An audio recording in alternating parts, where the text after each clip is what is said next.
to episode 292 of Late Night Linux, recorded on the 29th of July 2024. I'm Joe, and with me are Phelim. I don't test, just push and go. Graham. Vive la France. And Will. Hello. I have no idea what you two run about, and I don't care. I'm on about Microsoft's exceptional, stunning 8.5 million host outage due to, just trusting some guys who don't even test on their local machine. Fantastic. Love it. Yeah. And Graham's talking about the Olympics, which teaches me how normal people feel about when the World Cup's on, and I keep going on about it. All I can say is there will be no Celine Dion after the end of this intro. Anyway, let's do some news. And first up, NVIDIA transitions fully towards open source GPU kernel modules. This is really a continuation of what they were doing before.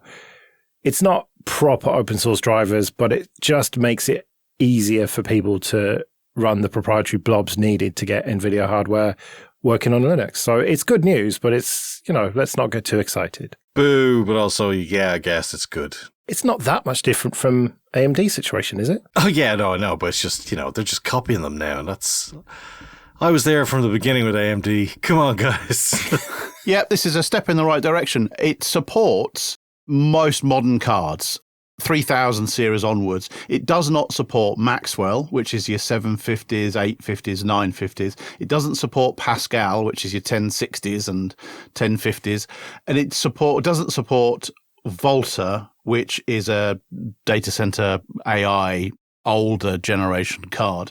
But I thought that those graphics cards, that era of graphics card, represent the vast majority that are in use on the desktop. But I went and had a look at the Steam survey, and the ones that it does support, the new ones, that's more than 50% of the market. So people are buying these brand new cards and will be supported by the new drivers. So good news. I think it's good news as well. I know that it's not the whole thing, but it's another step, as you just said, Will. And surely it means they're kind of testing the water to see each time how it doesn't affect their business. Hopefully leading to a point where the binary blob is no longer closed source. Dream on, Graham. Man. Yeah. Okay. All they're doing is making it easier for the end users, which is definitely good news, but it's not them really open sourcing anything. All the secrets are still locked up in binary blobs. Yeah, but I don't think they're ever going to do that, were they? Realistically, Well, no. But instead of having to install an extra driver, it's going to make it much easier for distro maintainers to make the process a lot smoother for people. Yeah, and I think that's important, especially with people trying stuff out and, even trying games. I mean, that's exactly what you want to see. Yeah, exactly. And Linux people have traditionally bought AMD cards if they want to do gaming because they know that that's a really smooth experience. But people who already have existing NVIDIA hardware, it's going to make it easier for them to switch to Linux. So this is definitely a good move. See, people poo-pooed the fact that he stuck his finger up at them, but it seems to have worked a bit late. Yeah. Also, as I think Hector Martin mentioned in relation to the Asahi Linux distribution, there is a problem with the licensing in the way that things were done within the kernel modules that did make it difficult to bundle the required drivers when you redistributed or wanted to distribute the NVIDIA drivers, that hopefully this will make easier, which will make easier, such as in a snap. I'm guessing. I have no idea, but it should do. I mean, that did hold it back because you needed a way of agreeing to the license when you installed a snap that may need it. Oh, yeah. You have to put a turd in the punch bowl, as the Americans say, don't you? Or Flatpak. Oh, yeah. Okay, that's fine then. FOSS funding vanishes from EU's 2025 Horizon Programme plans.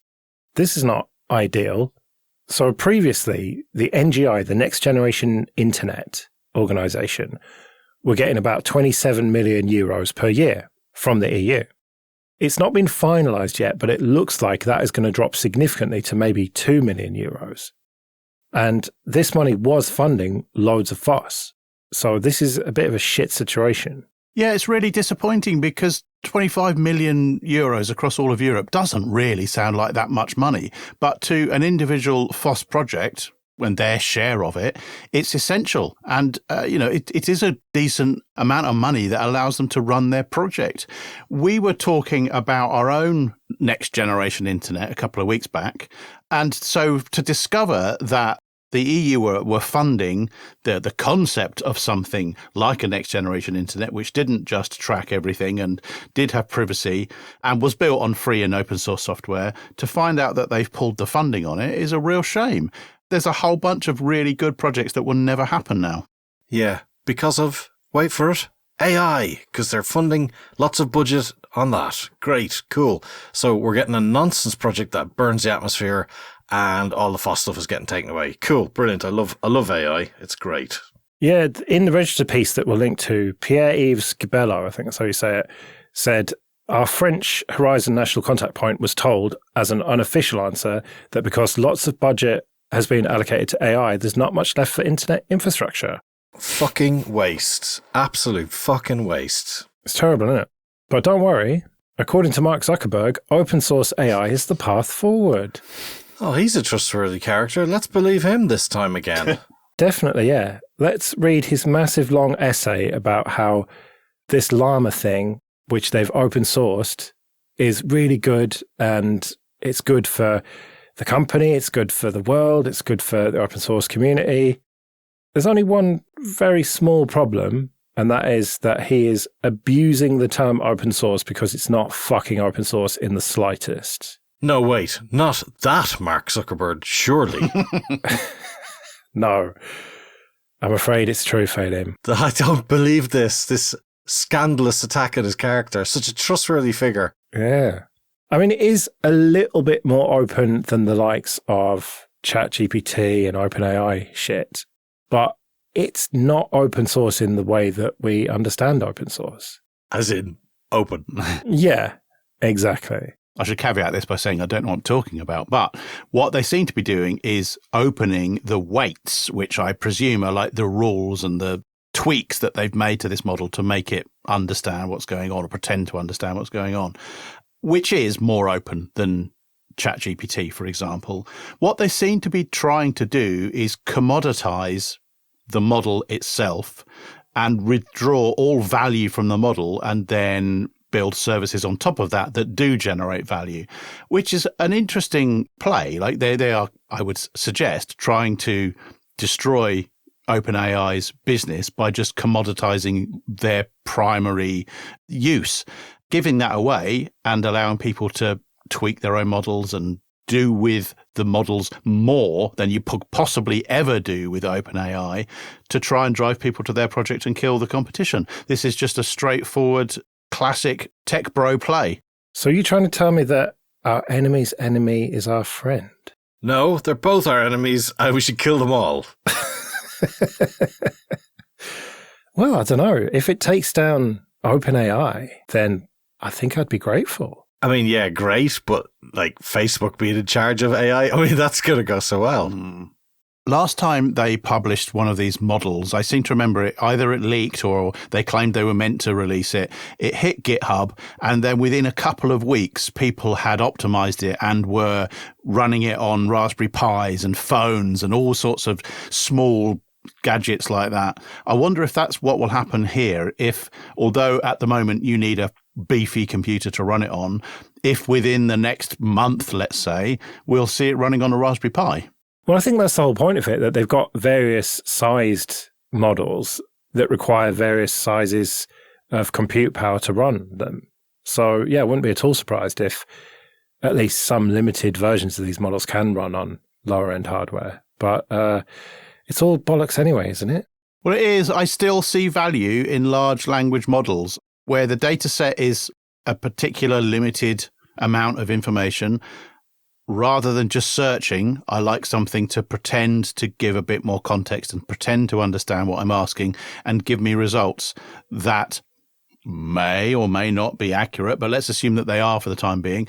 On a limited scale, I think it's a good idea. For example, if I want to be able to interact with my phone and just change the things around it, like settings, and ask it questions about what's in my calendar and things like that, I think there's a value there. And I am quite looking forward to being able to operate my phone like that. But just replacing search engines and people relying on unreliable data, that's not going to end well. It's okay to be wrong, Will. We accept everyone here. Okay, this episode is sponsored by Entroware. Go to entroware.com. Entroware sells computers with Ubuntu and Ubuntu Mate pre-installed. They've got a range of desktops, laptops, and servers, and most parts are configurable, so you can pick the CPU, RAM, and storage that's right for you. If you can't find exactly what you want, then do contact them and they'll work with you on a bespoke solution that's perfect for your needs. They ship to the UK, Republic of Ireland, France, Germany, Italy, and Spain. And if you do buy one of their machines, there's a little drop down at checkout and you can select Late Night Linux so they'll know that we sent you. So go to entroware.com for all your Linux computing needs. On to a bit of admin then. First of all, thank you everyone who supports us with PayPal and Patreon. We really do appreciate that. If you want to join those people, you can go to latenightlinux.com/support. And remember that for various amounts on Patreon, you can get an advert-free RSS feed of either just this show or all the shows in the Late Night Linux family. And if you want to get in contact, you can email show@latenightlinux.com. We need to talk about Proton. Not the cool wine-based gaming thing that Valve does. We're talking about the VPN people that have email and stuff. Something about them has always struck me as not quite right. And then in the last couple of weeks, sure enough, introducing Proton Wallet, a safer way to hold Bitcoin. And then just before that, introducing Proton Scribe, a private writing assistant that writes and proofreads emails for you. So they've gone for the 1-2 punch of AI and fucking crypto.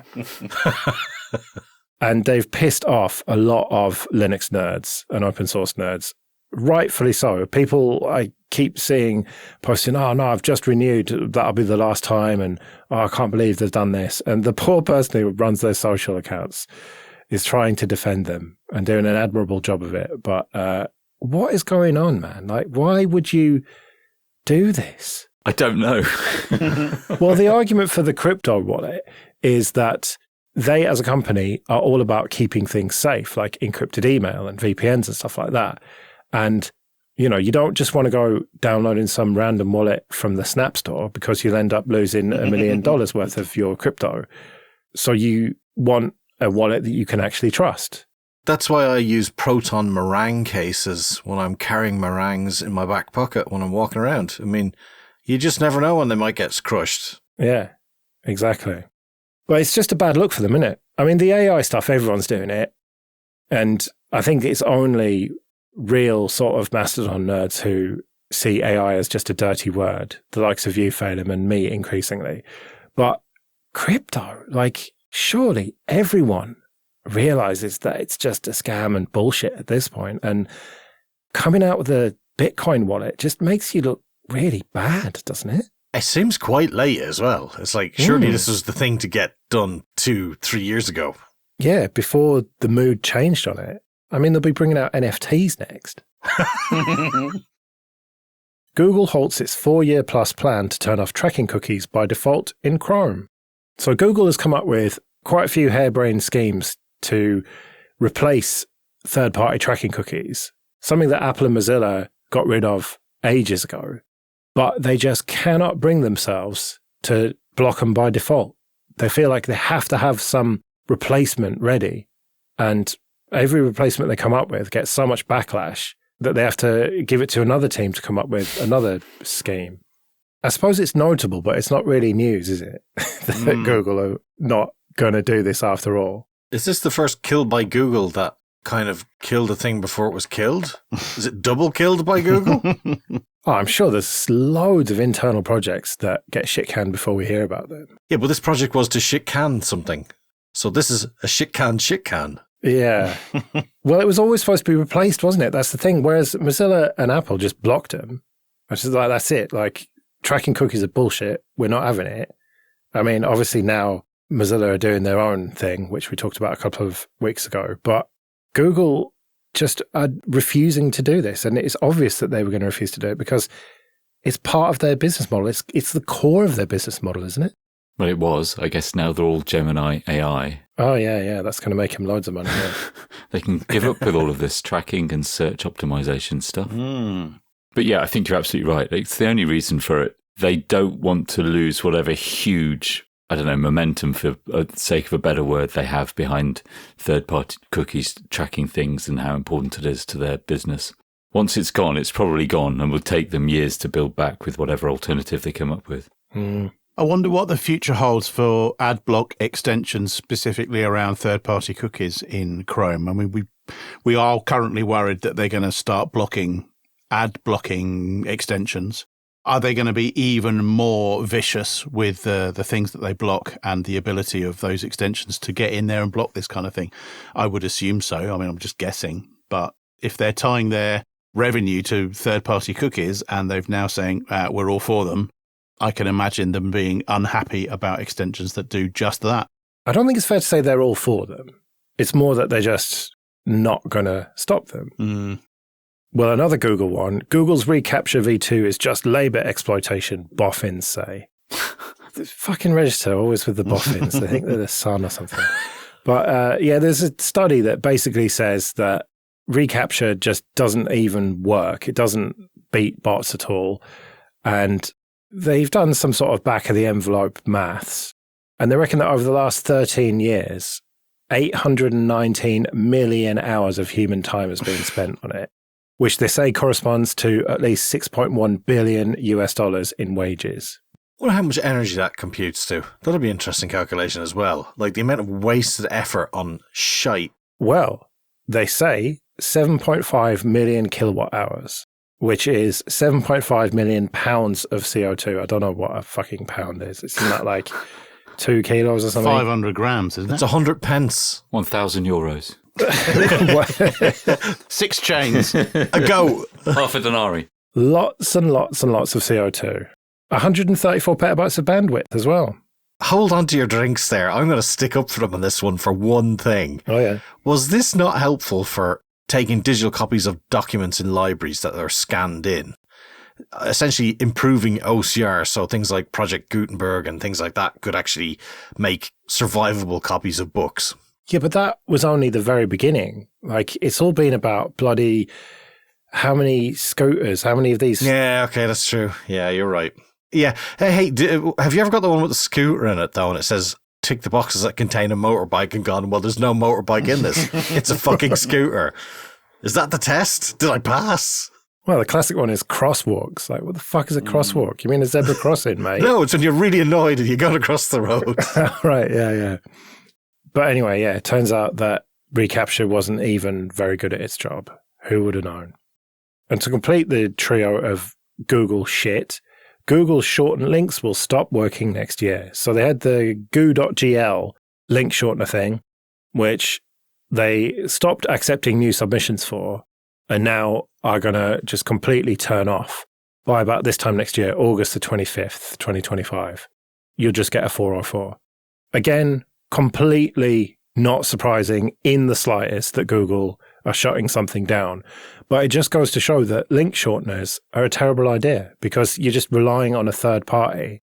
And it turns out that these goo.gl links are in loads of documentation, loads of projects all over GitHub and various other open source places.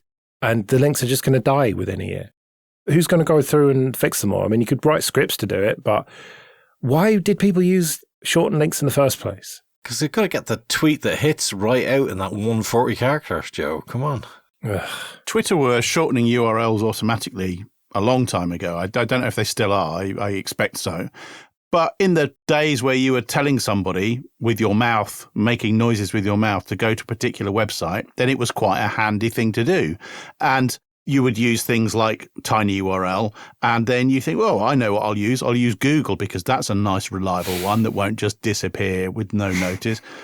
And, here we are. I would never have guessed that a service as straightforward and, I assume naively, easy to operate as a URL shortener would cost more than about a $5 a month to operate. And shutting it down to focus on other things, which is presumably what they said they're going to do, it just doesn't make any sense. Maybe they're doing it with meta refresh redirects. Do you know who's really losing out here? Is the Greenland top-level domain.gl. I mean, another one down the tubes. What have they got now? God. I wonder if they'll keep the domain registered. I guess they'll have to. Surely. Some manager somewhere is going, fuck me, that's 36 euros a year that I could save. That'd be a plus on my fucking P&O list at the end of the year. Oh, I'm fucking selling that now. Yeah. Meanwhile, someone will just redirect star to malware bullshit. That actually could be one reason why to get rid of it. I mean, the less link shortened stuff, the less chance that it's going off to a dodgy URL in the first place. So, I mean, I won't be sorry to see it go. I wonder if shady URL's still going. That gives you like just the worst looking URL as like malware, terrorist, bomb or whatever. And it just, links to something really innocuous. There was some interesting analytics behind those URL forwarders that presumably had some value to Google at some point, which don't anymore. But also, I think it's a bad sign that it's no longer relevant. Links are now LinkedIn blog posts or Facebook posts and pages, or now, X with its completely walled garden of links. So it's just another sign that the internet that we know is less relevant and less relevant to Google. I'll tell you another reason Google don't care about URLs anymore is because they want you to use Gemini and never actually visit a website other than Google. Well, yeah, and the web has just become less and less relevant because people are just using apps. So they will just use intents, as it is on Android. I don't know what it's called, the sharing menu. They'll just share from one app to another app. So whether it's from TikTok to WhatsApp or YouTube to Facebook Messenger, no one is copying a link and being aware of what that link is. That's why people send you stuff with like just 50 million bullshit tracking characters after the question mark in the URL. Yeah, if you can even see the URL in your browser. Yeah. Yeah. All right, Felim, you've snuck in a quick KDE Korner and you said 10 seconds of news. Yes. So contribute to KDE with more than just C++. Yeah, so loads of different ways, loads of languages and how you can help out. Just go and visit. If you want to help and you didn't know that you couldn't use C++, there you go. And then there's an update to the human interface guidelines as well. And go read that if you're into it. So it's good. Progress. Yeah, you actually did it in about 10 seconds. That's definite progress. I don't want to be cut. That's happened before. No, it hasn't. Don't tell them. It fucking well has happened before, you dirty bastard. Well, you just fucking droning on about KDE bullshit for like 5 minutes. No one cares, do they? I care. Well, I think you should just find some way to put it in as a subwoofer track at the start and run through the entire episode. There you go. Why weren't you doing that? Yeah, put it in the other groove. So you have to like pick up the stylus and stick it in the hidden groove. There you go. Or like the middle bit of the record, like in Sgt. Pepper's, where it's got that weird loop. That's where I'll put it. Right, well, we better get out of here then. We'll be back next week when we've got no idea what it's going to be yet. But until then, I've been Joe. I've been Phelim. I've been Graham. And I've been Will. See you later.